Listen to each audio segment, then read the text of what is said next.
Welcome to the podcast series Work with What You Have, Frugal Innovation. This is part 3, the last recording in our series. So as we've mentioned, the material here is intended to supplement resources that exist for the Healthy Communities approach on our website. So I hope you'll have a chance to take a look at that, and as well, you can refer to some of the resources at the end. So the roadmap for Work with What You Have. You'll be able to take what you've learned about frugal innovation and apply it. Part 1's looked at the concept, Part 2 local resources, and this is Part 3, some planning tools and tips with a few fun activities to try. The resources at the end have some sites that you can search, and our feedback form is there. We would really like to hear from you and learn from you what worked, what didn't, and how we can improve. So let's take a look at Part 3. Well, we'll explore who should be involved in planning and how do I go about planning a frugal innovation project. So once again, low and no resource initiatives are related to the work with which you have approach that comes out of decades of work in health promotion in low resource settings. A 2007 study of community development and inclusion of low-income populations by Wendy Frisbee and Sydney Miller from University of British Columbia noted opportunities to reconceptualize traditional notions of accountability. And here they were really exploring the idea of social accountability. So we often think about accountability as related to the money. How was the money spent? What was it spent on? Did we spend within the budget parameters? So when we do a frugal innovation project, it creates a different set of opportunities to look at accountability. So who are you accountable for a project to when you don't have any funds? What type of accountability do you have? How does this relate to vulnerable groups in your community? So this really gets at the whole notion of social accountability, which goes beyond money to look at the kinds of things we ought to do for one another. So we looked at this slide in part 2, the idea of inclusive, healthy communities. And at that point, we were looking at this in terms of volunteers and community assets. Here, let's consider the same slide in terms of social accountability. Which members from these groups are included in your community initiative? What's missing? Which boxes aren't there? You might identify others as well. How could people from missing from your group be engaged in your low and no resource project? American philosopher Martha Nussbaum has said that the litmus test of a society is how it treats its vulnerable citizens. What does that mean in the context of your own healthy community initiative? So also in part 2, we took a look at Danielle's story, the Edmonton Urban Roots outdoor space that was created out of the Edmonton Youth Emergency Shelter. They engaged a diverse set of community members with different incomes, ethnic backgrounds, ages, and family status to work together to build a community park using donated material, equipment, and volunteers. It's a great example of integration. So if you haven't seen that in part 2, I'd encourage you to check it out in the podcast series, on our websites, or using a YouTube search.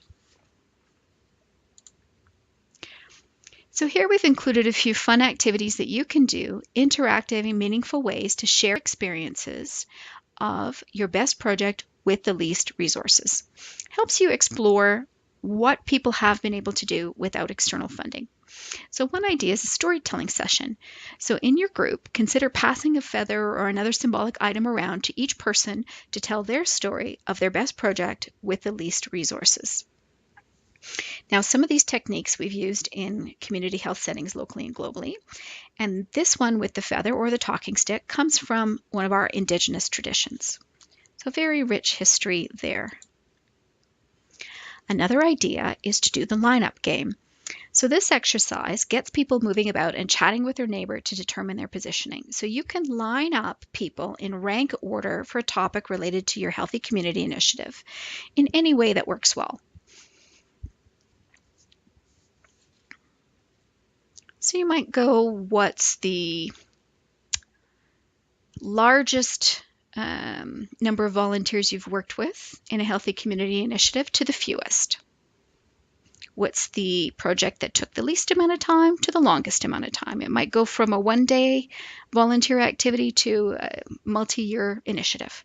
So just that kind of thing to get people moving around and appreciating the different experiences in the group, particularly around projects that they've done without using a lot of external funding. Third is the low-cost competition, sort of like an auctioneer. So you have somebody pretend to run an auction bidding amount to see who has done a project with very few resources. Do I hear $1,000, $1,000 projects? How about a $500 project? Does anyone have a project they completed for $100? Going once, $100. So it's sort of like that idea. It can work well with a larger group and be a lot of fun. So again, here to wrap up, these are just 3 participatory exercises presented here to identify experience in your team or community with projects that follow the work with what you have approach.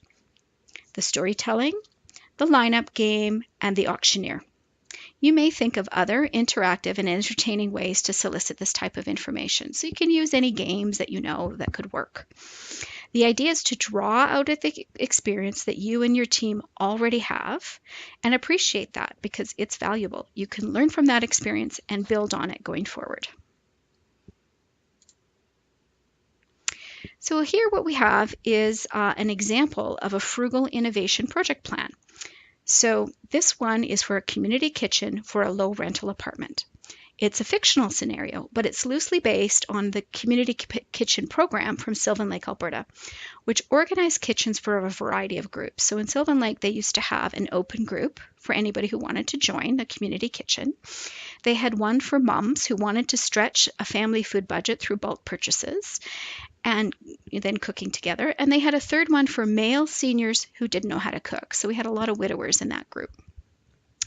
Now, there are some great resources on community kitchens, if that's one of your ideas, including a collective kitchen manual that's available online from Alberta Health Services. It's featured in our resources section on the second last slide.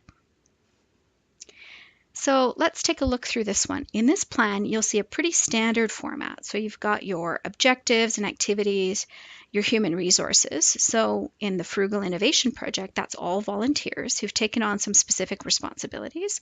We've got some additional resources in terms of materials and equipment, other resources that are needed that we've identified, like food donations, cooking pots, things like that. Right? So for your initiative, you'd really have to take a look at what are the resources that you need, and then going back to some of what we've looked at in parts 1 and 2, what are the assets that you're bringing?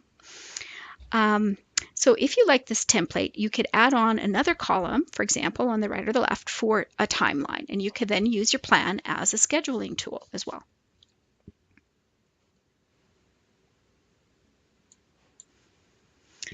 So here we are with an empty template, and you can feel free to change the comments to a timeline or add another column here on the side. And you can use that for your own project planning.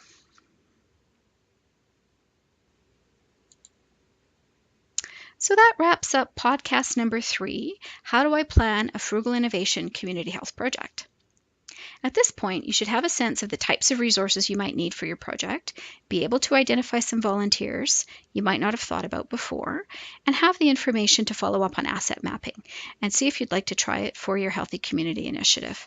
As well, this should have you thinking about how to build a plan and how to do some timelines together as a group for your Frugal Innovation. So now it's your turn. Work with what you have approach Frugal Innovation.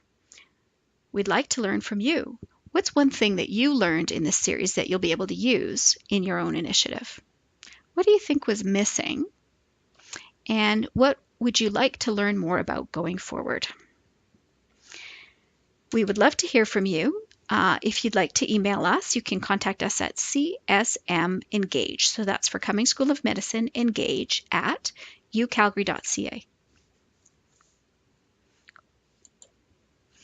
Now, here are some of the references we've referred to throughout the podcast series. So the Collective Kitchen Manual, information on the Canadian Healthy Communities that includes the asset mapping approach. You can see some approaches to Global Brigades provides a bit more on the evidence base for frugal innovation. You'll see some of that coming through. Scottish Community Development has some excellent examples of low and no resource initiatives they've been able to do around Scotland in some pretty low income communities. And then there's a TED Talk related to Navi Radju's work. Of course, the Community Cancer Prevention Guide that's available online. And a little bit more information. For some of the participatory exercises, you can take a look at the Community Development Manual that was developed for Healthy Child Uganda and find a bunch more of possible exercises there. So thank you so much for participating in our podcast series. This presentation was developed in 2018 as a joint initiative of Alberta Prevents Cancer, a program of Alberta Health Services, and the University of Calgary Medical School Engagement Hub. The Healthy Communities approach aims to empower communities and build capacity to address local health needs for cancer prevention and overall community wellness. If you'd like more information or to reach us, you can contact CSM Engage at ucalgary.ca. Or here's the telephone number, 403-220-6143. Thanks once again for participating, and we hope to hear from you.